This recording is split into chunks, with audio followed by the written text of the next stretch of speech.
Swift GPI was born as an initiative between banks and driven by Swift to create a better cross-border payments experience. And it has evolved in a true community effort involving not only banks, but also corporates, vendors, and fintechs. Typically, the information available on payment status is limited to stages of the payment lifecycle within our own infrastructure and through to the time of debit from our own bank account at the debit bank. Visibility beyond that with intermediary banks or with the beneficiary's bank is often lacking. So when an issue occurs further along in the process, we wouldn't receive notice until either the beneficiary alerts us to an issue or if a credit appears on our bank statement. Both could happen days or even weeks later, which is not ideal. So now with GPI Pay and Trace service, it appeared that there was finally a solution which could offer visibility to the remainder of the payment lifecycle beyond the debit bank. This is what first caught our attention and motivated us to join the initial pilot for the services. The very first one is the most obvious one, which is we've got customers wanting this. Cross-border payments was a bit of a black box. Where is the payment sitting in the entire end-to-end chain? Has it reached the beneficiary? And for many customers, that is a very big pain point and challenge. The solution in which we have built the G4C track and trace capability is Trax. And Trax is in essence a payment hub, a payment factory. And one of the most important workflows within the solution is the payment initiation workflow. That creates visibility, that creates transparency and standardization on where the transactions are sitting. And certainly for cross-border payment transactions, we're adding now this additional layer of visibility, tracking and tracing where that cross-border outbound transaction sits. And lastly, we also invested in this from a peace of mind perspective because we knew that Swift was backing this initiative. We had indeed peace of mind that we could serve multiple customers, not just a few, banking with multiple banks. As a corporate with a large banking footprint, we prefer to keep things centralized to maintain visibility, feed data directly to our business's ERPs, and aggregate the data in a single repository. So we were, of course, happy to learn that BNP was offering the services as G4C over Swift. And as a result, we're now live with those G4C services in 3 countries, and we have plans to continue adding coverage where available. So this information updates payment status in our system, and it immediately sends the same data to upstream business applications to alert the process owners of success or failure. And with G4C now, that full life cycle of the payment is included in the feedback. Have a step-by-step approach, first working with so-called scripts, making sure that certain logic and certain capabilities of mapping, for instance, all of those G4C messages was done without any development using those scripts, and our customers could basically adopt that in their versions of the platform. What we did do early on was creating a dashboard for G4C statuses.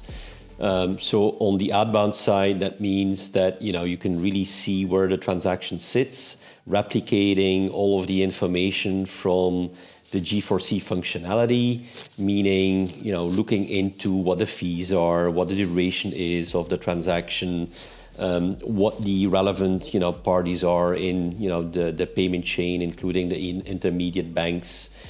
Making sure that you can basically see applied exchange rates. All of that information was visible as part of the dashboard, and we gave that dashboard to all of those pilot customers, and that dashboard ended up in the standard version of the Trax product.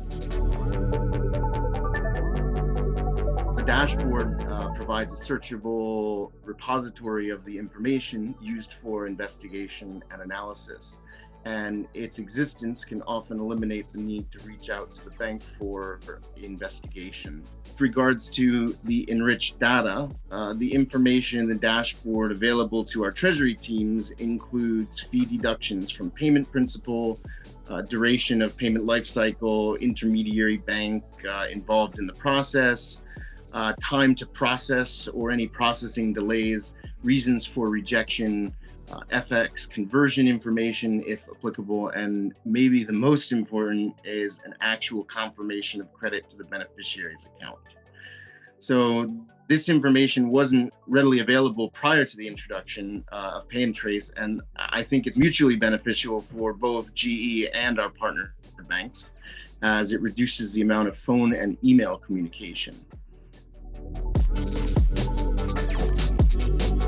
As for connectivity with the TMS and other business ERPs, it was certainly important to us to ensure that these status updates are received directly into their systems as well. So that would reduce the number of cases that are raised with our treasury support team from the businesses, and to ensure that they have the earliest notification possible on any rejections or issues. Well, the multi-bank functionality is key for us because, our customers, like a GE, banking with multiple banks, so that multi-bank concept for them is something really important. They've got important relationships with BNP Paribas, but also with other banks. And we needed to have that guarantee really that, whatever we were building was going to work across banks. Well, for corporates, it is important that they're in charge, that they're controlling UETR, which is, the end-to-end transaction reference, a key concept within G4C. And if you can, create and control, then you're in charge of that UETR, which is an important, transaction reference for, standing along with the payment, because afterwards, all of those status updates will be reconciled based on that unique transaction reference. It's been a positive experience with great support from both BNP and FIS on the addition of the new service. FIS was early to include support for the GPI services in tracks, which allowed us to implement and see benefits early. Implementing with BNP came with the introduction of a new G4C message format for us, the PAIN 002, which had to be integrated into our existing standard PAIN 002 processing flows.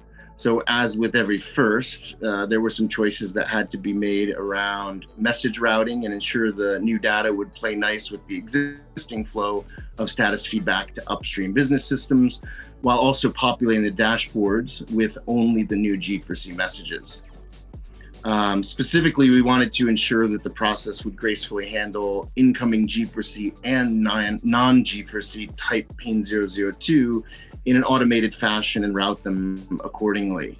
So as usual, FIS offered great technical support and guidance on the best options for building out our desired message routing plan. And we were also happy to have BNP's support throughout the build and testing of the new routing design.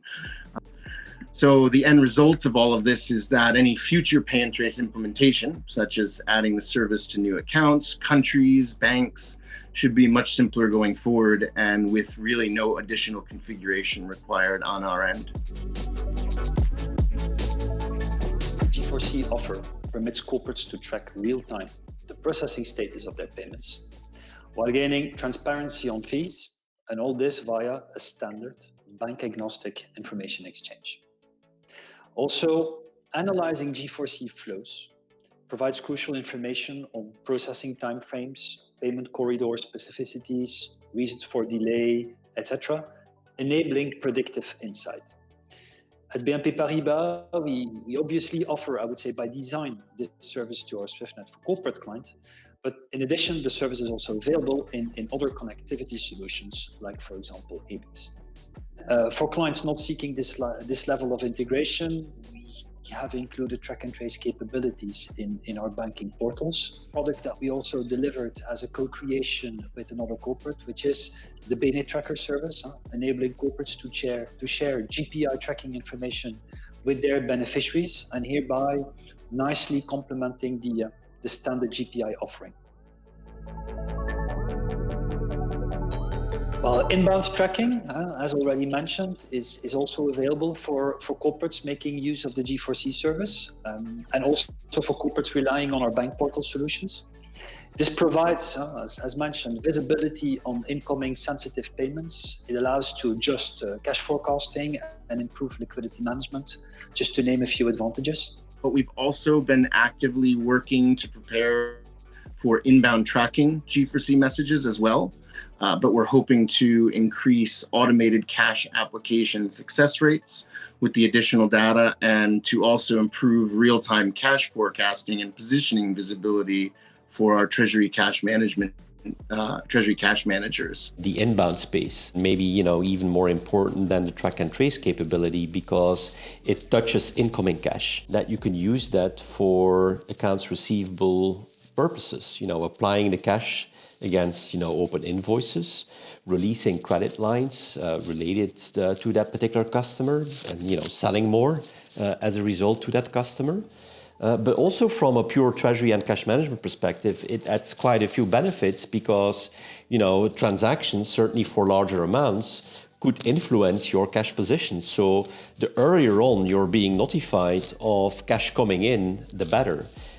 Looking a bit further into the future, we're also closely following the introduction of standardized APIs over SWIFT and pre-validation of payment instructions, which could possibly be integrated into the vendor master data management process. We are evidently looking at API services to allow corporates to smoothly integrate and efficiently make use of GPI information within their business processes. The file-based exchanges, the addition of the ISO 20022 TRCK messages will improve and enrich the current practices. And I would add the pre-validation services that will enable to vet counterparty bank coordinates and hereby reduce fraud risk, while in addition providing upfront fee transparency and validating payment data to reduce rejections. So those are, I would say, very interesting evolutions to come.